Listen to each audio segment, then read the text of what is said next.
So in this video, I will be talking a little bit about the features that is currently in Ravn, specifically the features that you can use to build out strategies. This is what I have right now, and most likely I will be adding more features, especially when we do the early alpha testing, which I really hope that I can start in about a week. To kind of see, do we have enough features to actually build out these different strategies? So yeah, in this video, I'm just going to go through it rather quickly, I think, just to give you an overview. And then if you have some suggestions to some specific type of nodes that you would like me to add, you feel free to add a comment down in the down below, and then I'll do my best effort to add it. So yeah, so first and foremost, we have different data sources. Currently, I don't have that many data sources, but I have venue and market selector, and these kind of goes hand in hand. So you can first start by selecting a venue, and a venue is, for example, Polymarket. I expect to also add more venues later, other different prediction markets you can do, cross-venue arbitrage. So right now we have Polymarket, and then you can also add a market selector and connect it with these nodes. So the market selector here is, either if you want to trade on specific markets, or if you want to trade on, a series of markets, for example, a Bitcoin up and down. And then we have a dynamic filter, which is something that I is still working on. So here you can define any market, but within these different criterias. And for the UI and look and feel, the design you're looking at here is not finished. Okay, so there's a few bugs and tweaks and a lot of stuff that I'm gonna update. So do keep that in mind. So yeah, then you can select what kind of market do you want this trading bot to trade on. Now the next one is this is kind of the outside data, this data sources that we get into Ravn that we can then build our strategies on. So then we have different signals. We have the order book, which have different signals. So for example, the best bid, ask, mid price, and spread. You can then drag it over and then connect it. That means that you're gonna get the best, you're gonna get the bid from a certain outcome that you can select over here. So this case is up and down, depending on the market that you select. So that is dynamically populated. Okay, and yeah, you can also choose the best ask. You can choose the mid price, you can choose the spread. Okay, so this is the different signals that we have in the order book. And these signals here actually updates every time we have an update from the WebSocket in Polymarket. So that's how it works currently with the Polymarket data source. And yeah, you can delete it also and move on to the candlesticks. The candlesticks does have a few things I need to fix. For example, I'm missing the open price over here, but the candlestick, you can select the close price. Let's say we do that. You can then choose from here, you can choose the open. You can choose high, low, close, and volume. Let's say we want to do the open. Then you can also select the period. Right now, it's hard coded to 1 minute, 5 minutes, 15 minutes, 30 minutes, 1 hour, 4 hours, 1 day. I expect to also add a little bit higher fidelity. Maybe we do 10-second candlesticks or something like that. Maybe even give you the option to define that yourself, but this is currently what we have. And then again, you select the outcome. What do you want to compute the candlestick off of? Is it the up or down, or is it, again, it depends on the market. If you connect a different market that has a different outcome, it's going to be shown here dynamically. So again, you can connect that to the candlestick. So let's say that you can do maybe you want to look into the order book, but you also want to do a candlestick. You can do that, and I'm gonna go into more detail how you can do that, but now I'm gonna focus on the signals. Besides that, we also have different moving averages. So we have a EMA, so that's the exponential moving average, and here you can define the periods. Here, I'm also expecting that to change up a little bit, because right now the periods is actually not time, but it's basically ticks from the order book. And as you probably know, the 5-minute markets, 15-minute markets have a lot of events per second.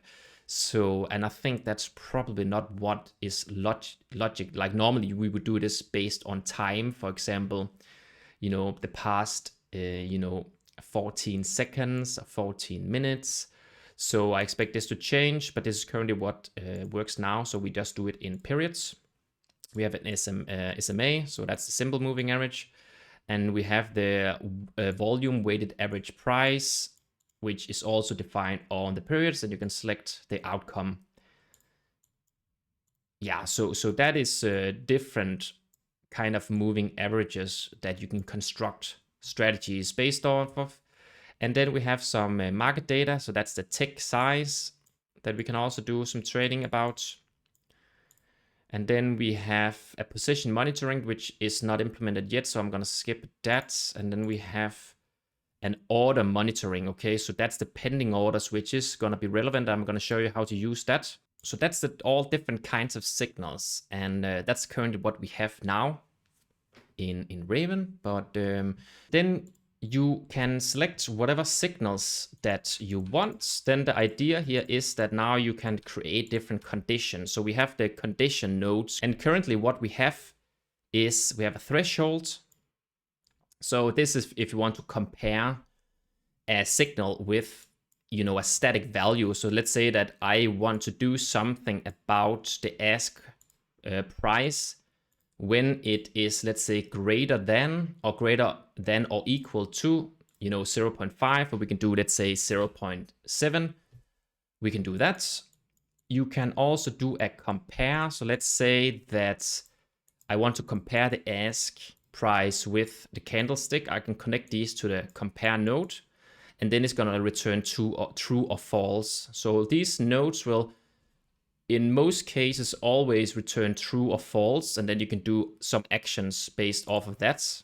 And then we have a formula, and we have a code node. This currently is very similar to each other, and I might merge these together. The way the formula works is you can define a value mapping between these signals. So yeah, the UI here is not that pretty, so I will be fixing that. So you can, for example, define, say, the variable 1 and variable 2. So the variable 1 will be mapped to the, let's say, the ask here, and then variable 2 is going to be mapped to the open on the candlestick. And then you can actually put that up here into the formula expression like so. And then you can say, I want to do something when this total is less than, say, 0.99. You can do that as an expression, and then it's gonna then you connect it like so, which and then it's gonna return true or false. So that's kind of how the formula works. And then you also have a code node, which is it's a little bit more complicated. So the code node has another field. So you have a value expression where you can define the different values, and you can define a trigger expression. And currently it's quite limited. I most likely will add more features to this, but the main difference here is that the code can actually also return value. So it can return true, it can return false, it can also return a value. That means that you can actually connect the code node here with another condition. And then we have the AND node. So that means that, let's say that we have this formula here, and we connect the boolean here, right? The true boolean. So if this is true, but we also want to check something else. Let's say that we want to check the threshold. So in that case, again, I'm just making something up. This is just an example. So you can actually connect these. So say you do another kind of condition, which you also want to be true before you do some kind of an action. You can do so like this, and you can connect it to the AND node like so. So that means that both of these is going to be resolved as true before you do something. Okay, so that's basically how that works. And you can see again, it has a true and a false edge here.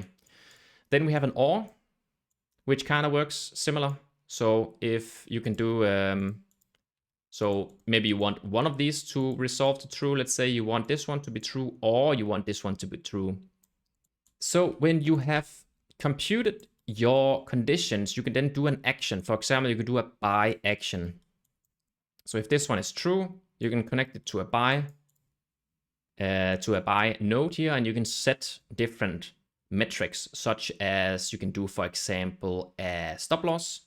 You can do a take profit. You can select a price strategy type. For example, do you want to buy a market order? Do you want to do a limit? Do you want to do a best bid, best ask, midpoint? And you can also do a price offset. So say you want to place it at the best bid minus 0.01 or plus 0.01, you can do so. You can also specify the amount. You can also specify the percentage of capital. So say you have a trading bot with, let's say, $1,000, and you always want to bet 10%, you can do so. Different kinds of ways to set that. And of course, you also have a sell and you have a cancel, and these kind of works in special ways where you want to do a flow control. So that's actually the last pieces of the strategy. So for example, let's say that the only thing you want to do is just buy, and then that's it. What you can do is you can do a life cycle hook. So say you want to do something. We do a on fill, right? So we have this life cycle hook. That means that when we emit this buy action, we want to trigger something when the order has been filled. So for example, if let's say that it get filled and you actually want to place immediately a sell order, you can do so. You can connect it with the sell order. And then what you can do is you select the same outcome as the buy. So let's say I select up here and I select up. That means that it's actually gonna understand that, all right, it's the upside of the previous buy. And then what you can do is you can set the strategy type. So say you want to do a limit order.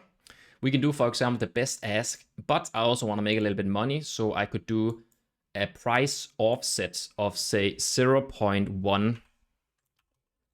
Okay, so whatever price it fills at, I want to put a sell order a little bit higher than what the price currently is. Again, this is just an example. You can tweak and modify this, the way you want.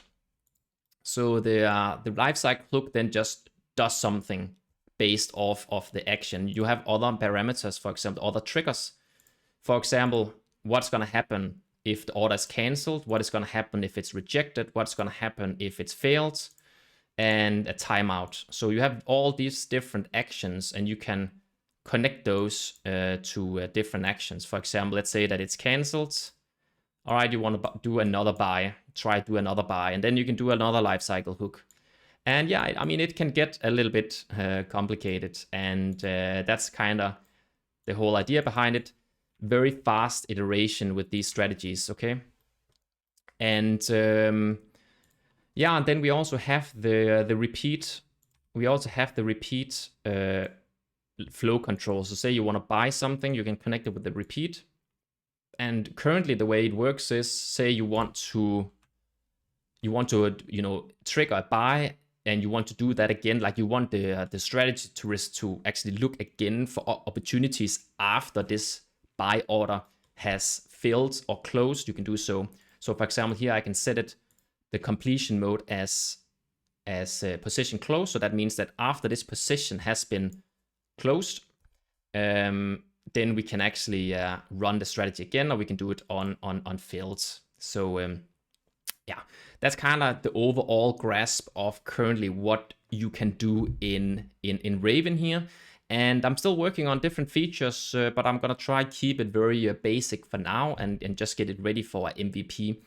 And yeah, so if you have any ideas, any suggestions of what kind of nodes that you kind of want to see in Ravn, feel free to leave a comment down below, and I'm gonna make sure to look at that. Yeah, and of course, if you find this interesting, there is a waitlist for Ravn. So when Ravn launches, it's actually gonna launch only to people on the waitlist, at least in the beginning. So you can go into the website, that is ravn.gg, and you can click the join waitlist. You're gonna get scrolled down into the bottom where you can sign up for early access, where you provide your email.